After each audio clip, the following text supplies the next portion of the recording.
Cette vidéo est sponsorisée par Card Market, le meilleur site pour acheter et vendre tes cartes. Les premiers reveals des secrets de Strixhaven sont là, il y a eu le live de Wizards hier soir, donc on va regarder ça. Pour le moment, je trouve ça un chouïa plus beau que Strixhaven, premier du nom, même si je grince un peu des dents devant cette direction artistique très adolescente qui se dégage du set. Alors vous me direz, on est dans une école, c'est normal, mais bon, même dans certains sets qui ne se passent pas du tout dans ce genre de décor, et ben on retrouve de plus en plus ce côté enfantin dans Magic, très League of Legends en fait, et moi je trouve que visuellement c'est assez discutable. Mais de ce qu'on voit, globalement ça reste assez sympa malgré tout, il y a des cartes qui sont absolument sublimes comme toujours, et surtout, c'est le grand retour des archives mystiques en normal et en japonaise. On a même un sous-type de traitement encore plus poussé.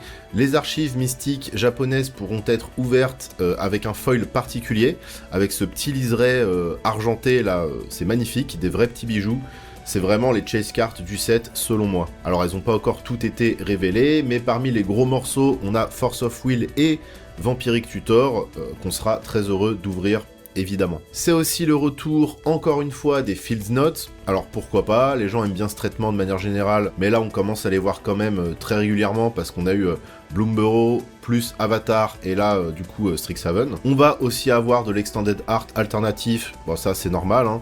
Comme prévu, les 5 dragons sont absolument splendides dans cette version-là. Les 5 dragons qui font tous gagner un mot-clé à vos rituels et à vos éphémères. Et on aura une version sérialisée du fameux Emeritus en textless, qui rappelle les Magic Player Rewards, hein, et dessiné par Mark Poole, ce qui boucle la boucle, puisque c'est le dessinateur original de Ancestral Recall. Donc un petit feeling nostalgique sur cette carte que vous n'ouvrirez pas, je vous le rappelle. Passons aux nouvelles mécaniques. Préparées qu'on avait déjà vu dans les leaks, bon, on n'a pas encore les noms des capacités en français, donc je vais me fier au texte en anglais. Comme prévu, pour lancer le sort à droite de la carte, il faut que la créature soit préparée. Pour ça, il y a différentes méthodes. Les créatures peuvent se préparer elles-mêmes selon certaines conditions, mais il existe aussi des cartes qui permettent de préparer les créatures. Et il y a même des cartes qui permettent de faire en sorte qu'elle ne soit plus préparée. Voilà, ça c'est marrant et c'est plus pour le limiter, j'imagine. Pour être précis, une fois la créature préparée, ça crée une copie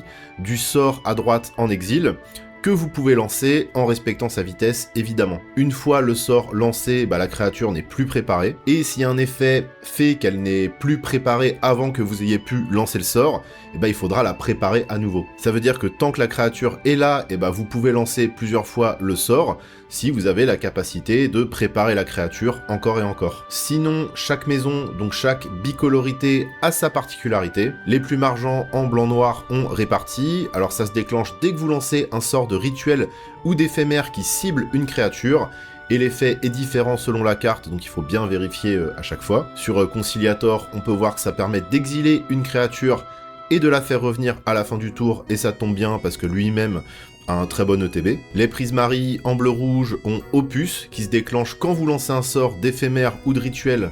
Tiens donc, avec un effet supplémentaire si vous avez dépensé au moins 5 mana pour lancer ce sort. Vous pourrez d'ailleurs ranger les effets déclenchés par Opus dans l'ordre que vous voulez dans la pile, important de le préciser. Infusion pour les Flestrefleurs, regarde si vous avez gagné des points de vie au moment où l'effet se résout, et si oui, vous avez droit à un petit effet bonus. Voilà, simple, efficace. Pour les Force Sapiens en blanc-rouge, on a le retour de Flashback, tout simplement.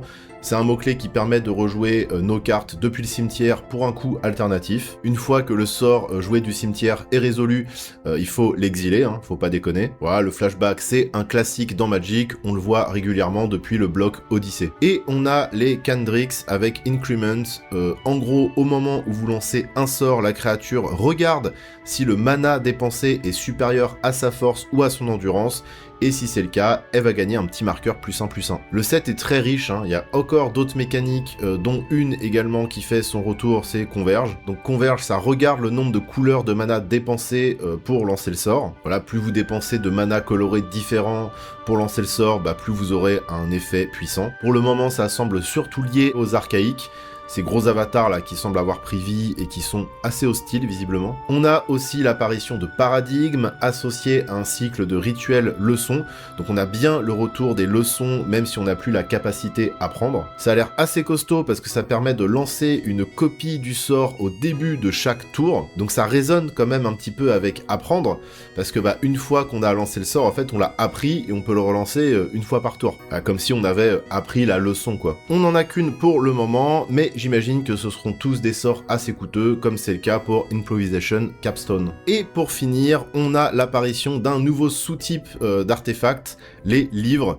Alors pour le moment on n'en a qu'un, mais je trouve ça génial, à voir si les anciens livres, les grimoires, tout ça qu'on peut avoir dans Magic, seront erratés avec ce sous-type. Ça serait chouette, à voir si ça crée pas des trucs abusés ou des bugs, mais voilà, là je trouve ça trop cool. On est loin d'avoir toutes les cartes, mais on peut déjà notifier certaines choses importantes, comme le retour des Slowland, qui arrivent d'étaper à condition d'avoir au moins 2 autres terrains. Ils existent dans 2 versions différentes, c'est très chouette, même si ma préférence va pour les versions standards, parce qu'on en a bouffé du portail, hein, ça suffit maintenant.